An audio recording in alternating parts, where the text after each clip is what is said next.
Task Force Engeman of 9th Armoured Division crested the wooded heights west of Remagen in the early afternoon on 7th of March 1945. From the ridge, the men looked down across the broad Rhine and saw the impossible. The Ludendorff railroad bridge rose complete on its stone piers, while every other crossing for miles north and south lay broken in the water. Field Marshal Walter Model commanded Army Group B on the far shore. General Courtney Hodges directed 1st United States Army closing from the west. Brigadier General William M. Hogue heard the report by radio and made the decision without delay. He ordered the task force to drive straight into Remagen and seize the bridge before the Germans recovered from their surprise. No higher headquarters had authorized a Rhine crossing. None was expected for weeks. On the eastern bank, Captain Karl Friesenhahn and Major Hans Scheller waited with their engineer company. Charges had already been laid in the piers. Written orders now rested in their hands below the span the moment American soldiers appeared at the western end. American half-tracks and Sherman tanks descended the steep switchback road under scattered artillery fire. By mid-afternoon they entered the streets of Remagen and rolled toward the river. Machine guns in the bridge towers opened fire. Tank guns answered, hammering the stonework with 75mm and 90mm shells. Captain Friesenhahn threw the electrical switch. Nothing happened beyond a puff of smoke from failed wiring. Corporal Anton Faust ran forward through bullets and lit the emergency primer cord by hand. The explosion lifted a crater 20 meters wide in the approach, ramp flung planks skyward and shook the entire structure. Dust and smoke drifted clear. The main trusses still stood. Lieutenant Karl Timmermann gathered Company A 27th Armoured Infantry Battalion behind the shattered ramp. At 1600 hours he led the 1st platoon onto the bridge. Sergeant Alexander Drabik broke into a sprint across the full length of the span and reached the eastern bank untouched. Men followed in small rushes, cutting remaining wires and clearing the tunnels beyond the far piers. By 1630 hours, several platoons held a shallow lodgment on the far bank. A single, damaged railroad bridge now carried an American advance into the heart of Germany. Its survival depended on how many tons of steel shells and men 1st United States Army could push across before German reserves arrived in strength. The race of firepower had begun. Operation Lumberjack pushed 1st United States Army eastward between Cologne and Koblenz to clear the west bank of the Rhine. Higher headquarters planned deliberate crossings with engineer assault boats and heavy pontoon bridges toward the end of March. Planning orders described large-scale river assaults. They did not envisage a single railroad bridge captured intact by one armoured task force.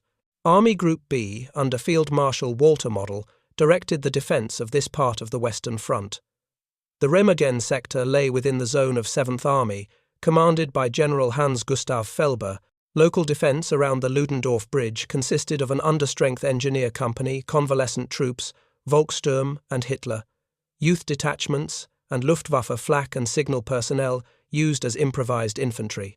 An intact crossing threatened the last major natural barrier in front of the Ruhr factories. Adolf Hitler had ordered that Rhine bridges be destroyed when enemy forces approached. Officers responsible for the Ludendorff Bridge received written instructions to demolish the structure if American troops reached the western bank. Failure would later lead to courts-martial and executions. For General Dwight D. Eisenhower and the Allied High Command, an intact span at Remagen offered the chance to establish a bridgehead on the east bank earlier than planned. American divisions and supporting units were already assembled near the river, with supply dumps and engineer resources prepared for the scheduled assaults. German counterattack units had to be assembled from several directions over roads crowded with retreating formations. Allied fighter bombers of 9th Air Force and other formations attacked road columns and bridges when weather permitted, delaying the arrival of tanks, artillery, and fresh infantry in the Remagen area. Within hours, the bridge at Remagen became the point where American artillery, anti-aircraft guns, and aircraft would be concentrated to protect the new bridgehead, and where German commanders would commit their remaining reserves in repeated attempts to destroy it. American commanders regarded air attack as the most immediate threat to the fragile bridgehead. Within hours of the crossing, they began moving anti-aircraft units toward the river. On the afternoon of 7th of March, Captain Carlton Denton, commanding Battery D of the 482nd Anti-Aircraft Artillery, Automatic Weapons Battalion, brought his guns to the western bank and emplaced quad 50 caliber mounts close to the bridge approaches. Other anti-aircraft battalions followed. Half-tracks, mounting quad 50 caliber machine guns, 40mm Bofors, batteries, 90mm heavy guns, and additional automatic weapons formed a belt on both banks of the Rhine around Remagen. By 14th March, 16 gun batteries and 33 automatic weapon batteries were in position, a total of 672 anti-aircraft weapons covering the bridgehead in the densest concentration yet, assembled by American forces in Europe. From 7th to 17th March, German air units flew 367 sorties against the crossings. Ju-87 dive bombers, Furv 190 fighter bombers, and Bf 109 seconds attacked at low and medium altitude. Jet aircraft from formations equipped with Arado R-234 bombers and Me-262 fighter bombers also entered the battle, making high-speed bombing runs on the bridge and the tactical crossings nearby. American anti-aircraft gunners claimed 109 German aircraft, shot down and recorded additional probable losses. Despite repeated attacks, no airstrike succeeded in destroying the Ludendorff bridge or the 2 tactical bridges under construction nearby. The volume of fire was so great that falling shell fragments caused about 200 casualties among the American troops in the bridgehead.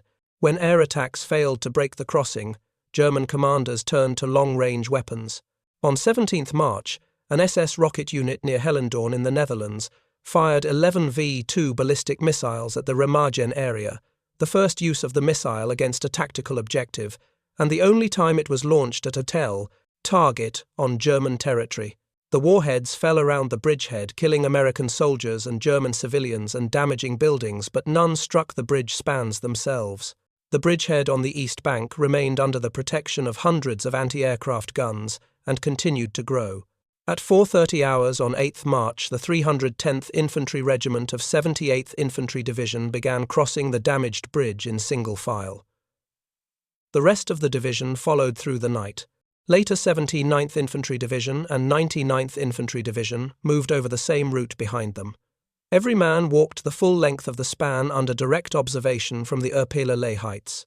German gunners on the eastern ridge registered the intersection where the Remagen streets met the bridge ramp. They concentrated 150mm fire on that point and added heavier 210mm shells.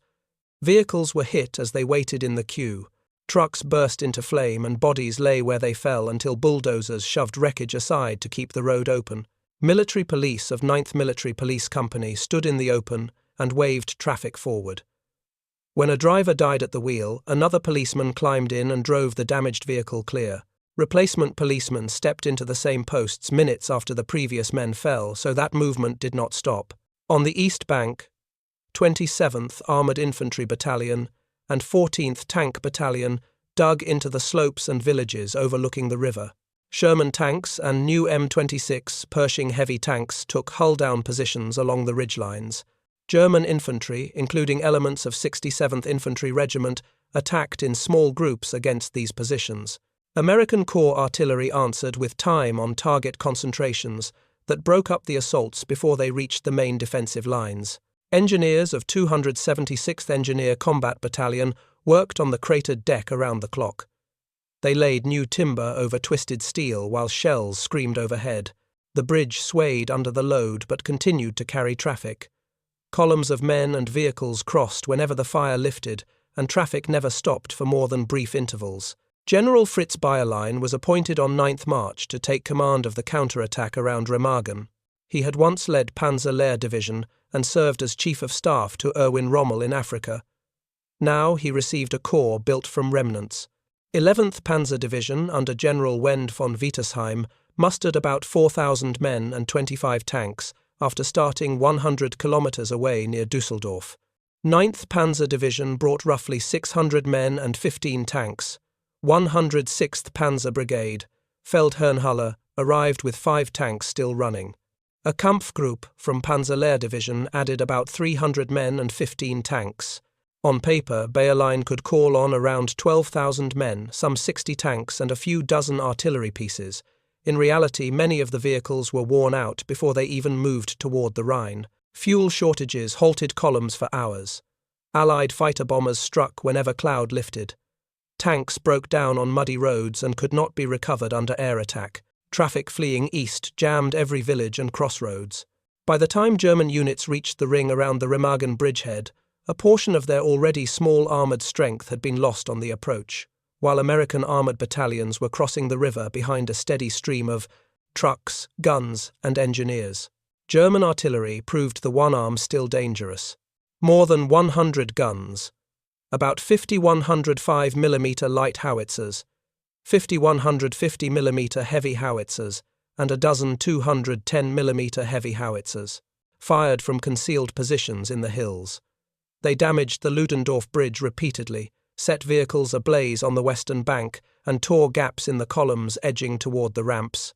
Once additional tactical bridges Treadway and Pontoon opened downstream on 12th March, no single bombardment could close all crossings at once, but the shelling turned every road into Dead Man's Corner.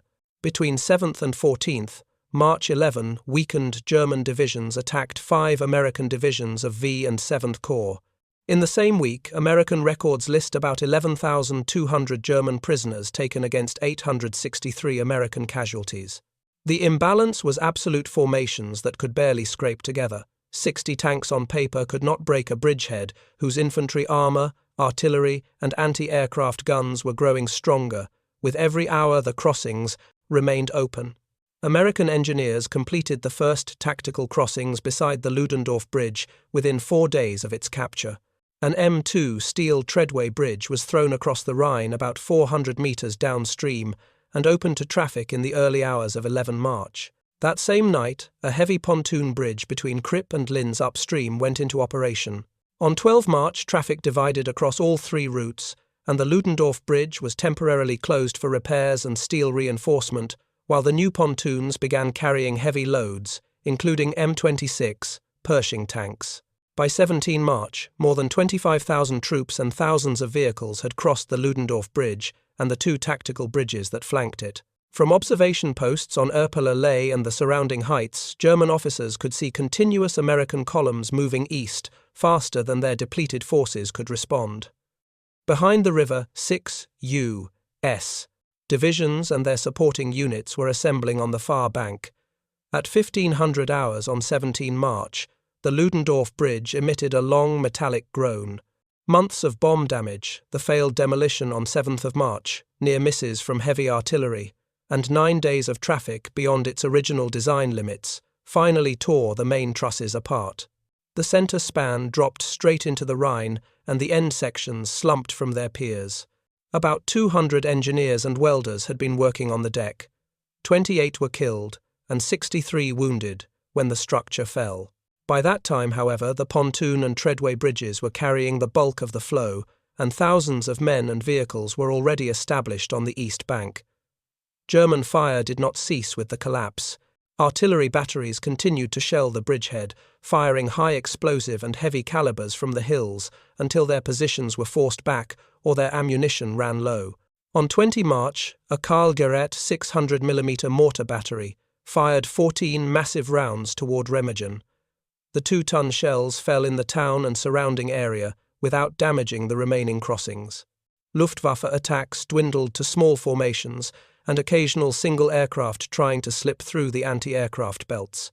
On the ground, the last German counterattacks against the perimeter went in, as scattered company-sized thrusts that American forward observers broke up with massed corps and army artillery. By the time the fighting around Remagen tapered off, the bridgehead stood roughly 8 miles deep and 25 miles wide, anchored on the high ground and road network leading into the interior of Germany. About 125,000 American troops with their tanks, guns, and supply columns had crossed the Rhine in this sector. The German formations thrown against them could no longer mount a coordinated assault and instead broke up into prisoners and small retreating groups. U.S. firepower and engineer bridge building had turned a narrow foothold at an unexpected crossing into a permanent lodgment on the eastern bank. First, United States Army used the Remagen bridgehead as a springboard for further attacks. From 18 March, its corps struck east into the hill country. By 23 March, the 99th Infantry Division had reached and crossed the Weed River, and armoured columns were driving along the Cologne-Frankfurt highway toward Jessen. American units seized intact stretches of the Autobahn network and turned north on the concrete lanes leading toward the Ruhr. While First Army advanced from the south, 9th United States Army crossed the Rhine further north in Operation Plunder and pushed southeast. On 1 April, leading elements of the two armies met near Lippstadt, east of the Ruhr, closing a pocket that contained about 317,000 men of Army Group B. The forces that had tried to destroy the Remagen bridgehead were now themselves encircled. Senior commanders on both sides later underlined the significance of the crossing. Dwight D. Eisenhower described the capture of the Ludendorff Bridge as one of those rare and fleeting opportunities which occasionally arise in war and which, if grasped, have incalculable effects on determining future success, and wrote that once American troops were across the Rhine on a permanent bridge, the final defeat of Germany seemed just around the corner. George C. Marshall called the Remagen bridgehead a diversion of incalculable value and a springboard for the last offensive into Germany. Field Marshal Albert Kesselring referred to the battle as the crime of Remagen and said it broke the front along the Rhine. Adolf Hitler reacted by ordering a special drumhead court-martial. He summoned General Rudolf Hübner from the Eastern Front and placed him in charge of the Flying Special Court-Martial West to punish those held responsible for losing the bridge. Within days, Hübner tried Major Hans Scheller, Captain Willy Bratge, Lieutenant Karl-Heinz Peters, Major Herbert Strobel, and Major August Kraft. All were sentenced to death. Scheller, Peters, Strobel, and Kraft were shot within 24 hours of their sentences. Bratge, already a prisoner of war in American hands, was condemned in absentia and survived the war.